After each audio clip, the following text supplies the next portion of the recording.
nous sommes ici en Nouvelle-Guinée, capitale de la presse francophone pendant ces 4 jours des assises à Péan-Sirabé. Nous sommes déjà dans ces assises avec un thème éloquent, journaliste, investigation et transparence. Pendant 4 jours, chercheurs, journalistes, professionnels de la presse vont échanger sur cette problématique aujourd'hui qui font dans les démocraties modernes ou dans les dictatures. L'intérêt de ce projet-là est dans un premier temps de créer de l'emploi et surtout de donner une opportunité à la jeunesse africaine de pouvoir s'émanciper dans le domaine de compétences qu'ils ont choisi. Je pense que c'est très important aujourd'hui de développer ce secteur sportif, notamment qu'il y a une réelle demande et surtout nous avons constaté que nous avons vraiment du talent naturel, mais malheureusement il n'était pas structuré.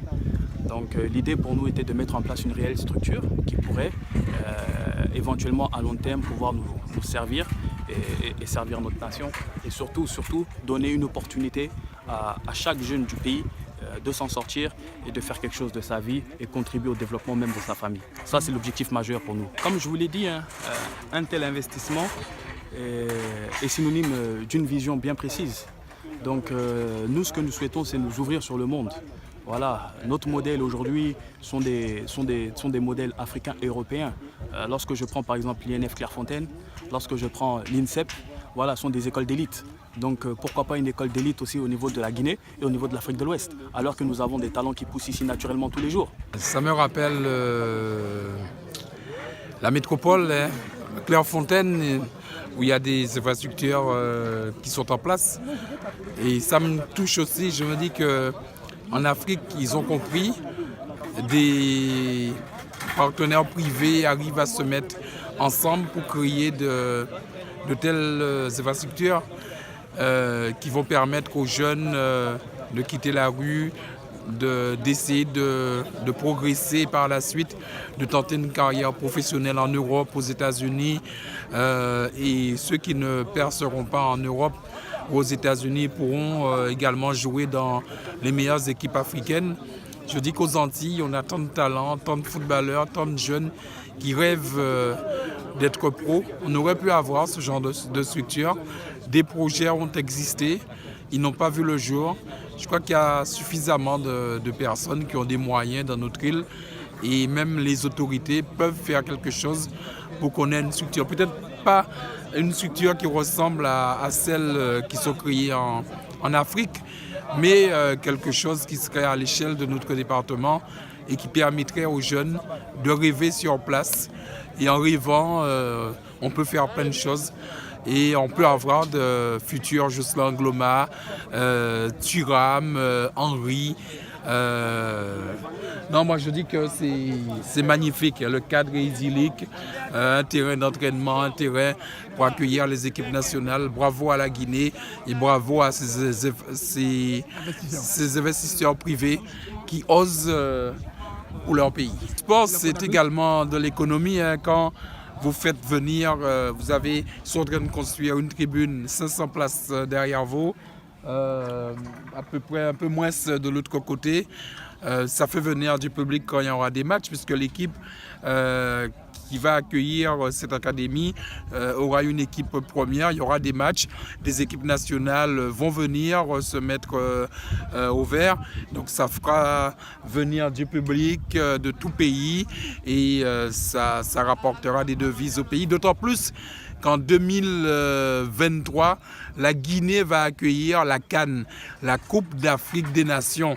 Donc du pain béni pour ce pays de l'Afrique de l'Ouest. Ah mais écoutez, je dirais qu'il n'y a pas de limite dès lors que le journaliste reste dans un cadre déontologique, dans un cadre d'information in concreto.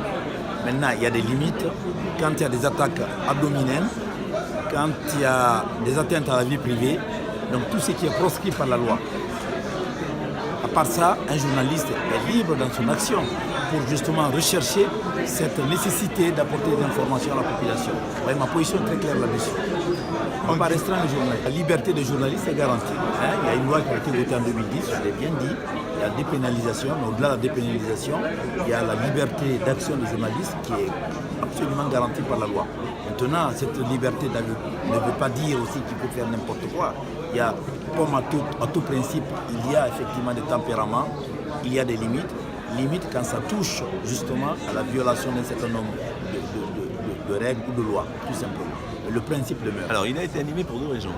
La première, c'est qu'on avait le ministre de la Justice guinéen qui était présent, et donc nos confrères guinéens, à juste titre d'ailleurs, lui ont posé des questions, et pas toujours des questions faciles, et il a eu, je trouve, l'élégance d'y répondre à peu près. À peu près sans s'en échapper. Voilà, mais il ne s'est pas échappé. Ça, c'est la première chose. La deuxième chose, c'est que je pense qu'on est vraiment au cœur du problème aujourd'hui de notre profession et des citoyens qui veulent être informés sur ce qui se passe. C'est que s'il n'y a pas un minimum d'investigation au-delà du fait brut, les citoyens ne seront pas vraiment informés. Ils sauront que tel homme politique a dit telle chose, mais s'ils ne connaissent pas les tenants et les aboutissants, s'ils ne savent pas ce que ça signifie, comment ça évolue, ils ne seront pas informés. Si on prend la Guadeloupe, par exemple, il y a des dispositions prises par le gouvernement de Paris pour la Guadeloupe, mais ça ne suffit pas de le dire. Il faut enquêter, savoir quelle est la réalité des choses qu'il y a derrière. Et je crois qu'on est au cœur je dirais presque de la survie du journalisme, parce que les faits de base, ils vont finir par circuler tout seuls, si je puis dire, mais les faits établis, vérifiés, recoupés et mis en perspective, ce qu'est l'enquête, l'investigation, c'est ça ce qui est l'enjeu aujourd'hui. Quelqu'un a dit ce matin, je crois que c'est Julia Cagé, que la démocratie, c'était pas un homme, une voix, c'était un homme informé, une voix. Et un homme informé, c'est pas simplement un homme qui connaît le résultat du match de foot d'hier soir ou le nom du député.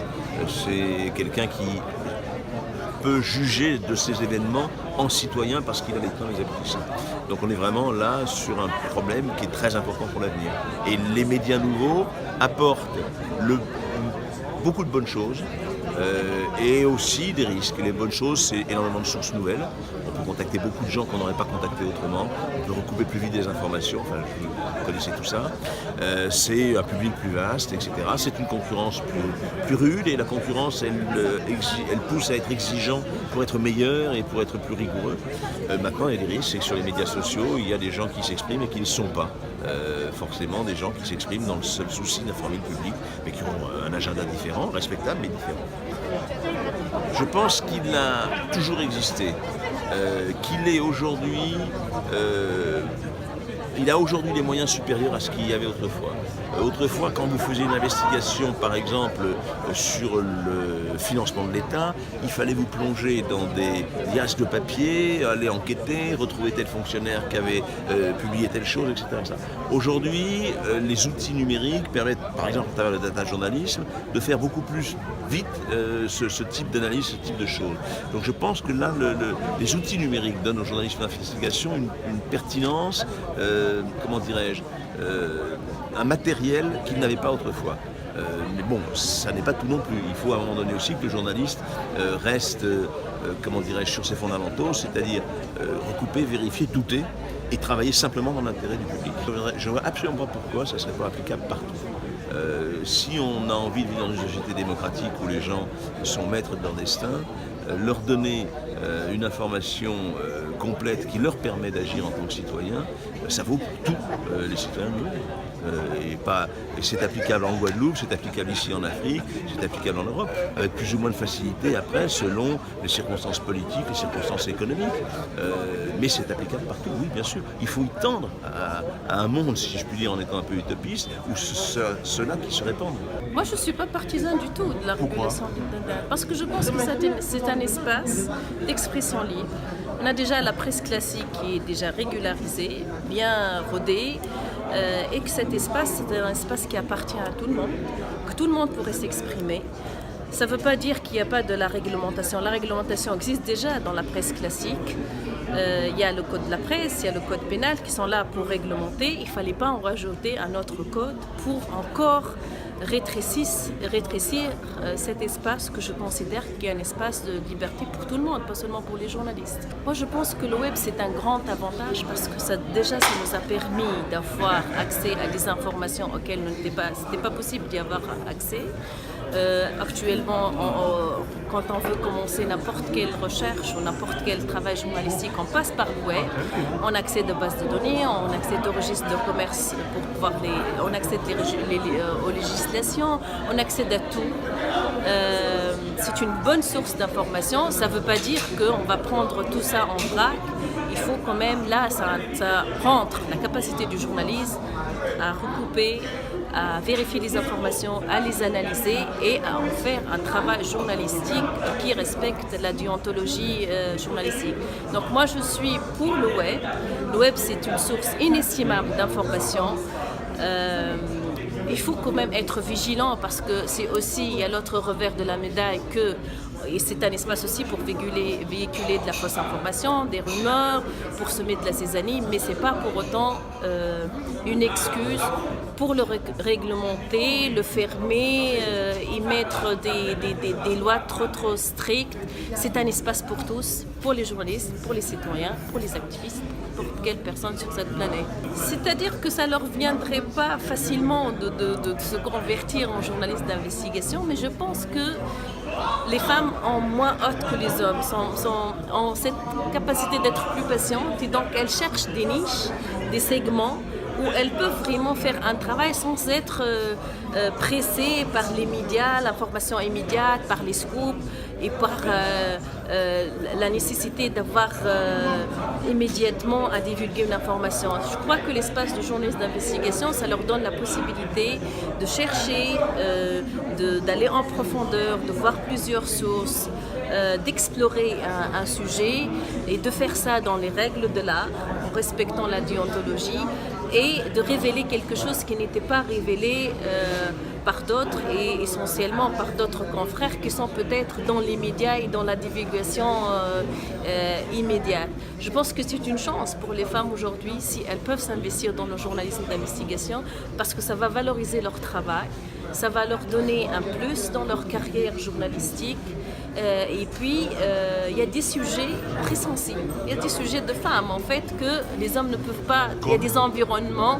Par exemple, si vous travaillez sur les abus sexuels, sur les femmes, sur les enfants, si vous travaillez sur la torture à l'égard des femmes, sur les victimes des guerres, les victimes sexuelles, entre parenthèses, être femme, c'est vraiment un grand avantage et ça permet de rentrer dans des endroits ou dans des espaces qui pourraient être un peu plus ou moins fermés pour les hommes. Je crois qu'elle diffère selon en effet les situations, c'est toujours extrêmement complexe. On n'arrive pas à donner comme ça une règle qui s'imposerait absolument à tout.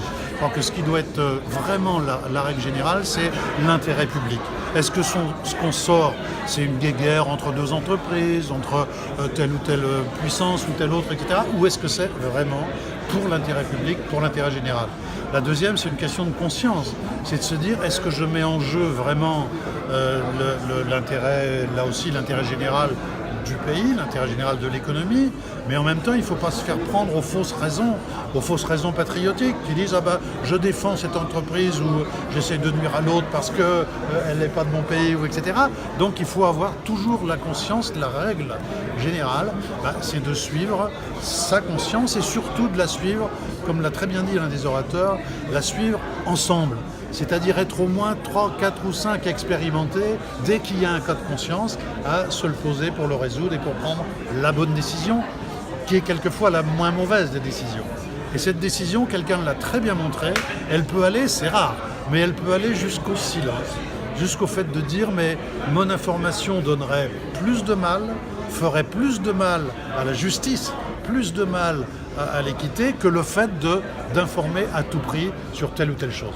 Ce qui ne doit pas aider à couvrir les turpitudes, hein, on est bien d'accord. Donc il y a une limite. Difficile, oui, il y a des limites. Il y a des limites en effet, et ce sont celles-là, ce sont celles de l'intérêt public. Alors on peut trouver des astuces, moi le métier ça m'est aussi arrivé ça. Mais on peut par exemple prendre du délai, dire à la personne, attention, je sais que vous avez tel projet, mais je vois bien que si je le dis tout de suite, ça va mettre en jeu, par exemple, 15 emplois ou une reconversion d'une société. Moi, je garde ça pendant 48 heures, je garde ça pendant 72 heures, vous avez le temps de préparer les gens, etc. Et je le révélerai dans 72 heures. Donc vous voyez, on peut trouver des arrangements, entre guillemets, qui ne sont pas malhonnêtes, hein, mais qui sont des arrangements de conscience en face de... Souvent, dans notre métier, des cas de conscience, il en est plein, tout le temps. Ça n'est que ça. Décider de publier, de ne pas publier, de sourcer, de ne pas sourcer, de protéger ses sources. Bref, mais notre règle fondamentale, c'est chercher la vérité et la dire pour tout le monde.